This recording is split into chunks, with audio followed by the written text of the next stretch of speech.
శ్రీకాళహస్తిలో వేడుకగా 7 గంగమ్మల జాతర.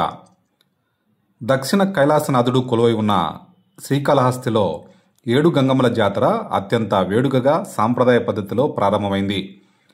గంగమ్మ ఆలయంలో గంగమ్మ మూల విరాట్కు విశేష అభిషేక పూజలు శాస్త్రోక్తంగా నిర్వహించారు అర్చకులు.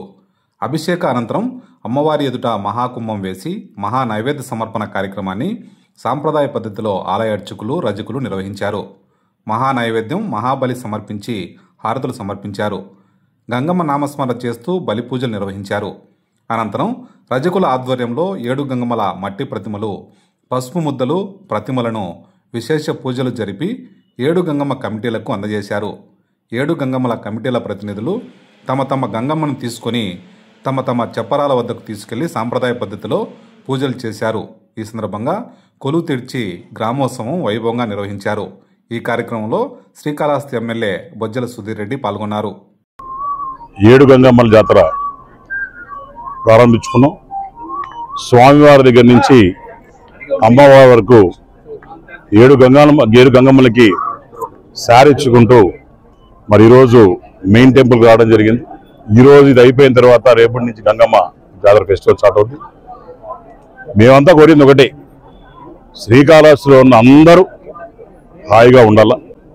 పార్టీలకు అతీతంగా, కులమత భేదాలకు అతీతంగా అందరూ కూడా అమ్మవారి ఆశీస్సులు తీసుకుంటూ అందరూ ఉండాల.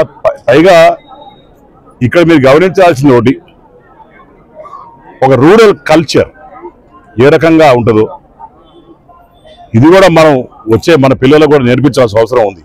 ఎందుకంటే మన పిల్లలు సిటీలో వెరులో ఉండే దేవుల్లో ఇవన్నీ జాతర అంటే ఏంటి, అసలు మనకి 7 గంగమ్మలు అంటే ఏంటి, అసలు సారిస్తే ఏంటి, అసలు పసుపు నీళ్ళు కాళ్ళకి బొట్టు పట్టే కల్చర్ ఏంటి, ఇవన్నీ కూడా మన పిల్లలు కూడా మనం చెప్పుకుంటూ పోవాలి. తప్పకుండా ఆ గంగమ్మ తల్లి, ఆ శివుడి ఆశీస్సులు మన కాళహస్తి మీద కాకుండా భారతదేశం మీద ఎక్కడ ఇబ్బంది లేకుండా హాయిగా ఉండాలని చెప్పి నేను ఆ స్వామివారిని కోరుకుంటున్నాను. అట్నే వచ్చే శివరాత్రి కూడా రంగరంగ వైభవంగా చేద్దామని చెప్పి ప్రిపేర్ అవుతున్నాం.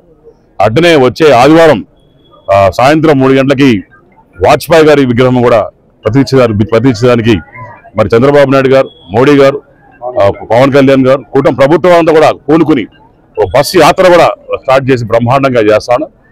రేణిగుంటలో పెట్టడం జరుగుతుంది. 14వ తేదీ కూడా అందరూ కూడా మిత్రులు అందరూ కూడా అన్ని పార్టీల వాళ్ళు, ఎందుకంటే ఇది గాడ్ ఆఫ్ హైవేస్ అంటారు మామూలుగా.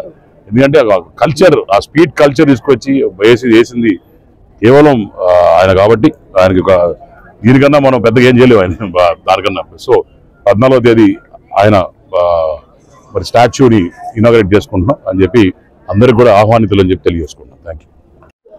భారతదేశం ఎక్కడ లేని విధంగా 7 గంగమ్మలు ఒకే దగ్గర నుంచి బయలుదేరి మరి ఇక్కడ ముత్యాల 3 వీధిలో ఉన్నటువంటి గంగమ్మ ఆలయానికి చేరుకుని ఇక్కడి నుంచి గంగమ్మలకి ముసుగులు తీసి ఊరు మొత్తం కూడా గంగ జాతర చేసుకునే పరిస్థితి మనం చూస్తున్నాము. కానీ చరిత్రలో ఏ ఊర్లో కానీ ఎక్కడ జరగదు అన్నమాట కాళహస్తి జరిగినట్టు.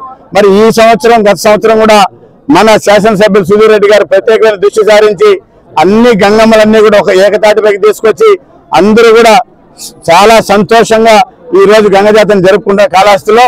అదేవిధంగా ఉన్నటువంటి 7 గంగమ్మల కమిటీ కూడా మరి అందరూ కూడా సమన్వయంతో ఈ గంగమ్మ జాతర మీరు పాటించాలా, గంగమ్మ జాతరని మీరు అంగరంగ వైభవంగా జరుపుకోవాలని చెప్పి కోరుకుంటూ ఈ రోజు శ్రీకాళహస్తీశ్వర స్వామి దేవస్థానం తరఫున మన ఎమ్మెల్యే గారు, ఈఓ గారు, చైర్మన్ గారు అందరూ కూడా సభ్యులందరూ కలిసి ఈ రోజు గంగమ్మలకి 7 గంగమ్మలు సారి ఇవ్వడం జరిగింది. ఇది ఆనవాయితీగా మన దేవస్థానం నుంచి ఈ సారి కార్యక్రమం జరుగుతూ ఉంది. ఈ కార్యక్రమానికి ఈ యొక్క కాళహస్తి పట్టణంలో ఉన్నటువంటి ప్రజలందరూ కూడా వేల సంఖ్యలో పాల్గొన్నారని చెప్పి తెలియజేసుకుంటాం. జై గంగ. ఆనందన్న, నేను అందరం కలిసి ఈ యొక్క 7 గంగల జాతరకి సారి తీసుకొని రావడం నాకు ఎంతో ఆనందంగా ఉంది. అదే విధంగానే పండగలంటే ఇంట్లో చేసుకుంటాం, మన ఇంట్లోనే పండగ చేసుకుంటాం. జాతర అనేది ఊరు మొత్తం చేసుకుంటాం.